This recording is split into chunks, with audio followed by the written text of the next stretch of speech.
So we have a surprise for you. We will be meeting a really, really good friend who's going to show us and tell us about his little dog and how he gives his little dog the best life. So you get to see a little bit of Bathurst and you get to meet an amazing human being and hear all about his most beautiful little dog called Jack. And so stay tuned because it's going to be happening. But little did they know. Katie, don't you want to go sleep on a bed? Welcome to the dog lounge and one cat. The cat normally sleeps where Nina is sleeping. Oh, there she goes. Not quite sure of this because there's a dog in her spot. Some of these dogs are just visitors for an hour or two or more, and some of them live here. Different dogs, different days. This is the dogs of today. The cat lives here. We have a little bit less dogs today.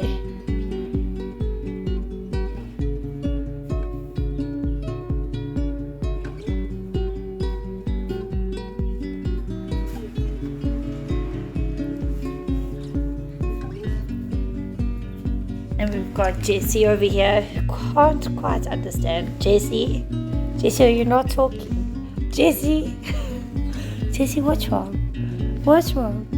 Don't you like this idea, Jessie? Are you not talking to me? Jessie, no reaction. Just a tail wag. Jessie, complete. That is what you call dog rejection. I have been totally rejected. Blue, are you upset with me? Are you also? What's going on? Blue? Oh no, you could never. No, never. Happiness. And there's one in the window. This one doesn't like to come inside. We're going to let it in and you'll see why. Chaos. Chaos erupts. There's the bombshell. Where do you want to sit? Do you want to sit inside? No.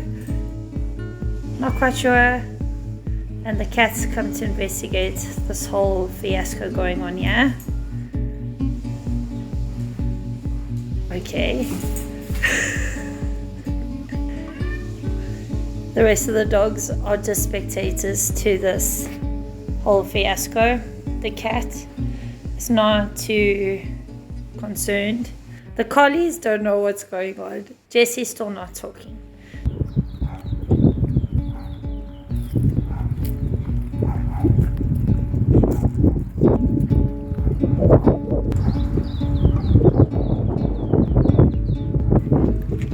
I hope you've been enjoying walking with me as much as I've enjoyed walking with you.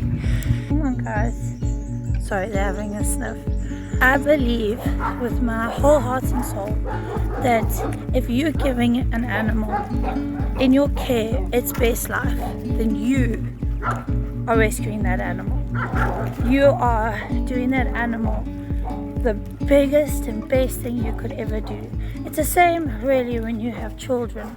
I mean, when I was pregnant with mine, I made one promise and one promise only, that no matter what, I'd give this little person the best life that I can possibly give. It doesn't matter if my best is not as good as somebody else's. It's still my best. And that's a promise I made to each of my animals too. And that's what rescuing is all about.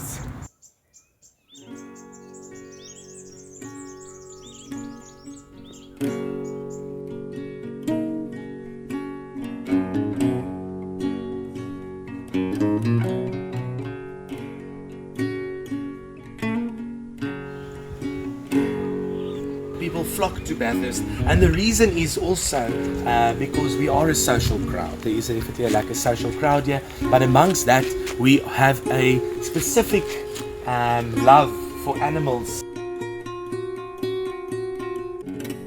Jack, he is about 5.5 years old.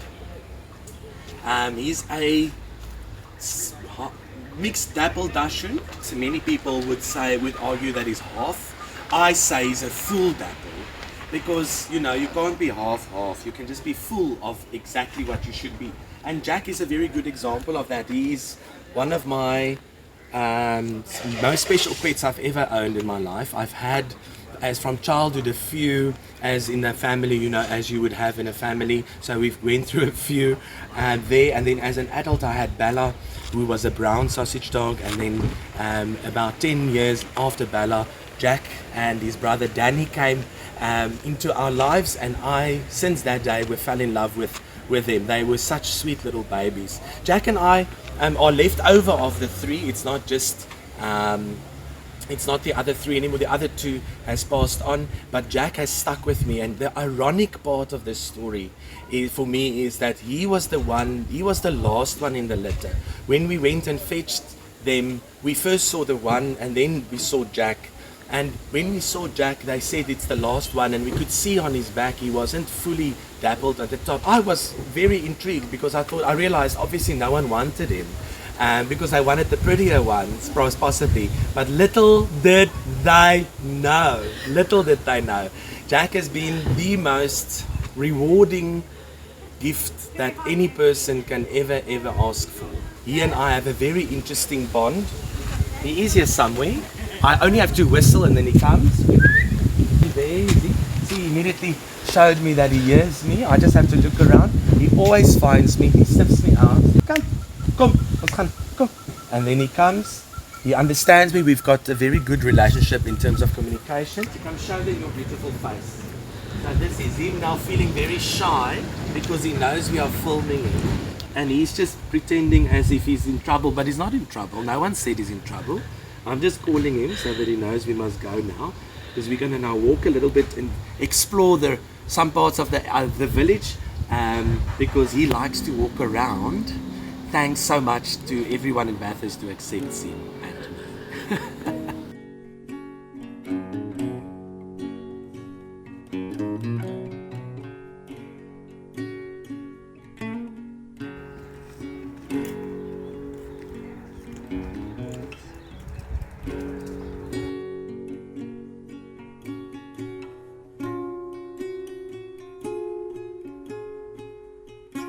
You're so gorgeous.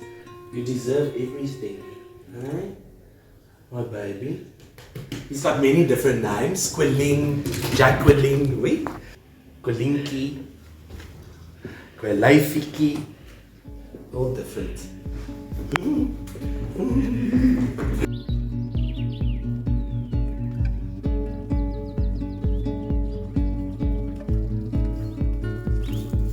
It's drizzling here today, as this is very drizzly on my poor screen, but I have to say, dogs love walking in the rain. Not when it's pouring with rain, then they would much rather be in their cozy beds, but when it's drizzling and it's cool, oh, they love it. I don't know why they sometimes get the sillies, and then they really act a little bit crazy when it rains. So if you have nothing to do and it's drizzling a little bit outside, take your dogs for a walk and have a great laugh while you do it. Please don't forget to share your stories with me. I want to hear your rescue stories. Just share your animal stories with me. So please comment down below, those comments there, so that I can get to know you and your amazing dogs or your amazing cats. And if you walk your cats, please comment. Please don't forget to like and subscribe, and thank you so much for walking with me.